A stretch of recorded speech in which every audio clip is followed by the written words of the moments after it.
Okay? Yung mga nagsasalita dyan, wala silang alam sa international law, lalo na yung kay Daria. Okay. Alam mo, eto lang makikinig kayo sa akin. Okay? Ang procedure sa ICC, it's a criminal procedure. Okay? Tanungin nyo kahit sinong lawyer, judge, sasabihin ko sa inyo ito. Mag-agree sila sa akin. Sa kahit anong criminal trial, actually, pabor ito parate sa accused. Yung karapatan ng accused talaga, sinisecure talaga yan. Always remember that. Because no one can be deprived of life, liberty, and property without due process of law. And that applies in the ICC. Ang ICC, it's simple an extension of common criminal law principles sa buong mundo. Okay? So, kasama yan, yung principle na yan, na the rights of the accused will be respected at all times, all throughout the proceedings. Because ang standard ng criminal law ay, anong standard ng criminal law in order for you to be convicted? Proof beyond reasonable doubt. Hindi lang proof beyond reasonable doubt. Kailangan the entire proceedings has been fair. Okay? Ngayon, merong rules. Okay? May rules of court. Yung mga lawyers dyan, makinig kayo. Alam nyo ito, huwag tayo magmaang-maangan. Kahit yung mga ding-ding dyan na, hindi ko na sabihin, pero may kapitbahay ako na nang molesto siya ng estudyante niya noong 80s. Charot. Anyway, meron niyang rules, di ba may rules of court nga tayo Papaliwanag ko lang kayo sa Pilipinas And this applies to all criminal, in all jurisdictions. Yung procedural fairness, ibig sabihin, the entire procedure, dapat i-respeto ito. Dapat, kasi nga dinideprive mo yung tao ng liberty So dapat, meron kang justification kung bakit mo i-deprive yung liberty ng tao. And dapat, ito ay compliant sa kanyang karapatan. Okay? Lalo na accused pa lang Duterte is still an accused person.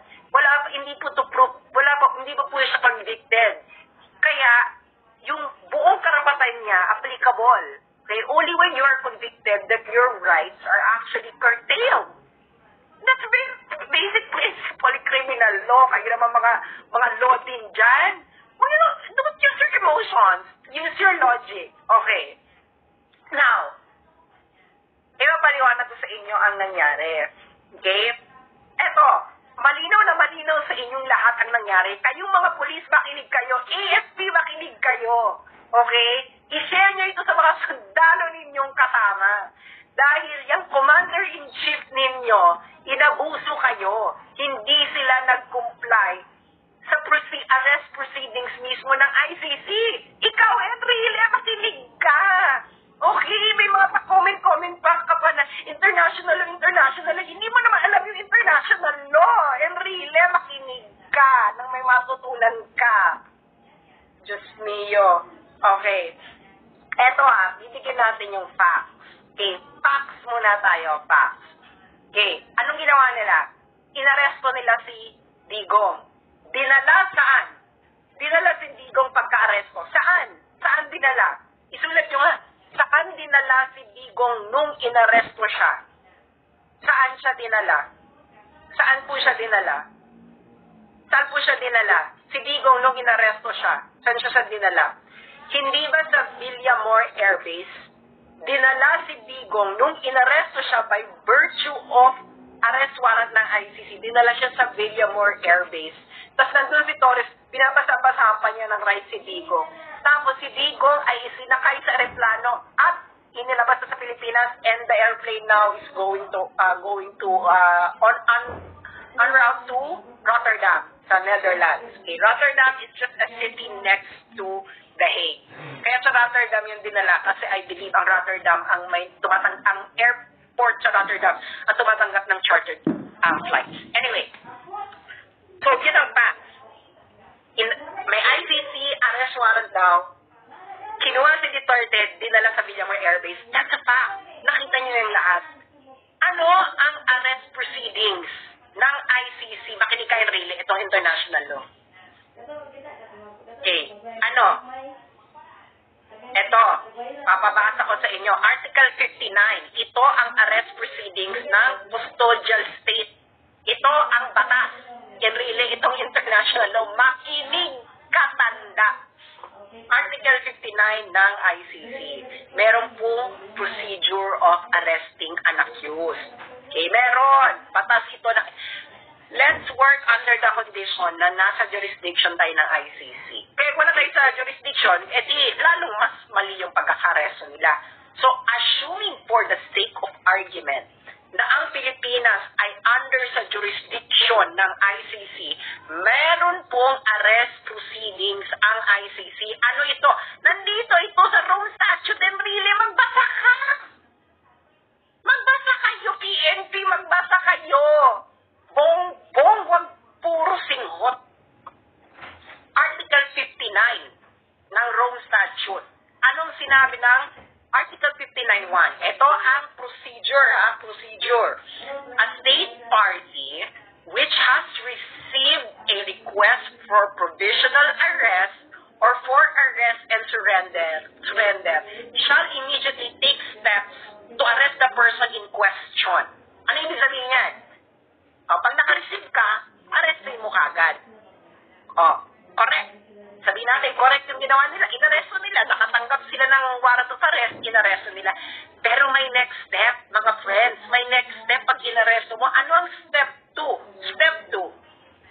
A person arrested shall be brought promptly before the competent judicial authority in the custodial state, which shall determine in accordance with the law of the state that 1. A. Warrant applies to the person. 2. The person has been arrested in accordance with the proper process. And C. The person's rights have been respected. Step 2 pa lang tayo. Anong sabi nito? Tatagalugin ko. Pag ikaw ay inaresto, anong dapat ang gagawin sa'yo ng arresting officer? Dadalin ka sa harapan ng competent judicial authority. Ibig sabihin, si Digong dapat dinala saan? Sa hukuman ng Pilipinas. Sa harapan ng hukuman ng Pilipinas. Pero anong ginawa nila? Saan nila dinala si Digong? Sa Villamor Air Base. Kailan naman naging korte ang Villamor Air Base? Napakalinaw dito, mga engot kayo. ICC law ito. Ito ang ICC procedure.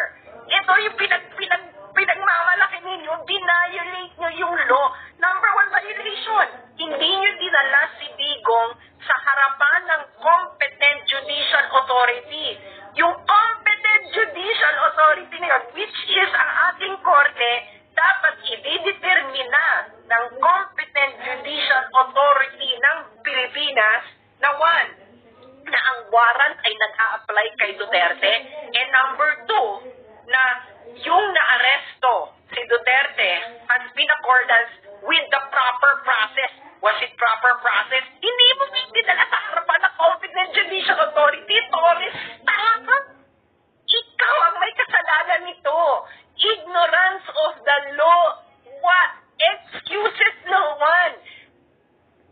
Nasa batas ng ICC, Torres, Bongbong Marcos, na pag inaresto mo, may inaresto ka na may warrant of arrest from the ICC, dadalhin mo yung inaresto mo dapat sa harapan ng competent judicial authority sa bansa mo.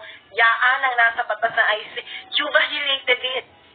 You violated it. Okay. Diba? Violated na. Kita niyong lahat. Saan dinala si Digong? Dinala ba si Digong sa harapan ng competent judicial authority? No! Kitang-kita niyong lahat. Susunod na lang. Sa Villamor Air Base. Hindi ba? Villamor Air Base. Villamor Air Base is not a competent judicial authority. The AFP, na yun ang pugad ng AFP, Villamor Air Base is not a competent judicial authority. Torres is not a competent judicial authority. Sino lang ang competent judicial authority sa Pilipinas? Nasaan ang judicial power sa Pilipinas? Nasa Supreme Court and the courts. Pilipinas si Duterte? No. So they violated ICC rules already. Doon pa lang. They violated procedures. Ang alam to ng mga lawyers, if you violated a procedure, anong mangyayari sa kaso? Diba? If things are fair, anong mangyayari? Tanungin nyo sa mga lawyers. Tanungin ninyo sa mga law dean. Kung sinabi kong sila na sasabihin nila hindi madi-dismiss, you are not acting on jurisprudence. Ayan o, in accordance with the law of the state, ibig sabihin in accordance sa law ng Pilipinas, ididetermine na pa ng Korte ng Pilipinas dapat na yung warrant ay nag-a-apply kay Duterte. Second, na yung pagkaka-aresto kay Duterte ay dumaan sa proper process. At number 3, na ang rights ng arrested ni Duterte ay dapat respected. Ididetermine na pa yun ng court. Anong ginawa nila, Bongbong? Anong ginawa ng AFP? Anong ginawa ninyong mga polis? Ipinasok niyo si Duterte sa eroplano at inilipad niyo palabas. Is this according to the arrest proceedings ng ICC? No, no. Is this according to the arrest proceedings ng Pilipinas? No, no. So kayo mga polis, kayong AFP, anong batas ang sinusunod ninyo mga putang ina kayo? Sabihin niyo sa mga Pilipino, anong batas ang sinusunod ninyong mga putang ina kayong mga sundalo at mga pulis sa ginawa niyo kay Duterte? Batas ng Pilipinas? Definitely no. Batas ng ICC? Definitely no. Dahil ayon mismo sa ICC, dapat ang inaresto ninyo ay dinala mismo sa harapan ng competent judicial authority ng Pilipinas. At yung competent judicial authority na yon, dapat ay aalamin pa na ang warrant ay nag-a-apply kay Duterte, ang arrest proceedings ay ay proper, at ikatlo, ang rights ni Duterte ay respected. Hindi nyo ginawa yan. So definitely, kayong mga sundalo, kayong mga pulis, hindi wala, anong batas ang sinusunod nyo? Explain it to the Filipino people. What was the law did you follow? What was the law did you follow? Illegal. Everything that you did is illegal. You are not following the Constitution. You are not even following the ICC statute. So what are you following, kayong mga sundalo at mga pulis? Magising kayo! Ngayon, okay, nag-violate na sila doon. Hindi ba? Nag-violate na sila doon. Hindi nila iniharap si Digong. Hindi nila hinarap si Duterte sa competent judicial authority. Dinala nila, di ba, sa Villamor Air Base, and from Villamor Air Base, inilakay ng aeroplano. That's not according to the arrest proceedings of ICC itself. Meron ka ng procedural flaw. Kayo ang nagkamali. Kayo mga pulis, mga sundalo, wala kayong batas na sinusunod. Mahiya kayo sa mga anak ninyo, sa pamilya ninyo, at sa bansang Pilipinas. Anong batas ang sinusunod ninyo? Ito ang batas na umihiral sa arrest ni Duterte. ICC statute. According to the ICC statute, dapat si Duterte ay iniharap sa competent judicial authority ng Pilipinas. Hindi nyo ginawa yan. So anong sinusunod ninyong batas? Wala. Ngayon, violated na yan. Pupunta ngayon tayo sa Article 59.3. Anong sabi ng Article 59.3 ng arrest proceedings? The person arrested shall have the right to apply to the competent authority in the custodial state for interim release pending surrender. Anong ibig sabihin nito? Diba, inaresto mo? Tama. Inaresto nyo? Kayo, tama.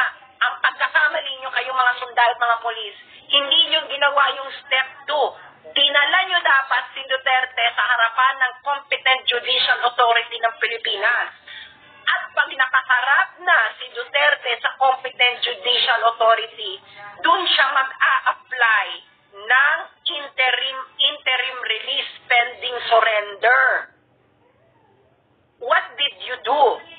You violated the procedures of ICC itself. Sabihin nyo nga sa akin, kayong mga mga law din na nagmamarunong-marunong? Was Article 59.2 complied with? Kitang-kita ninyo ang nangyari. Kitang-kita ninyo mga nangyari, kayong mga law din na nagmamarunong. Kitang-kita ninyong mangyari. Hindi na natin kailangan ditong mag-calisthenics. Alam ninyo at alam ko, pareho tayong may alam sa batas. If the law is clear, we refer to the ordinary language meaning of the law. Ano ang ordinary meaning ng Article 59.2? Kayong mga law din. A person arrested shall be brought promptly before the competent judicial authority in the custodial state. Ordinary meaning. Ano ibig sabihin yan? Yung inaresto mo, dapat dadalin mo sa harapan ng competent judicial authority. Ordinary meaning, mga friends. Hindi mo kailangan dito magbale-balento. Napakalinaw ng language ng ICC rule. And really makinig ka, this is international law in operation. You didn't comply with this. Sabi mo nga, and really, did ikaw ang presidential legal advisor, did the BBM administration complied with Article 59.2 of the ICC statute? Malinaw na malinaw sa mata ng mga Pilipino, hindi niyo dinala si Duterte sa harapan ng competent judicial authority ng Pilipinas. Dinala niyo siya sa Villamor Air Base. Villamor Air Base is not a court. Strepsils Cool helps kill germs and soothe itchy sore throat in a fast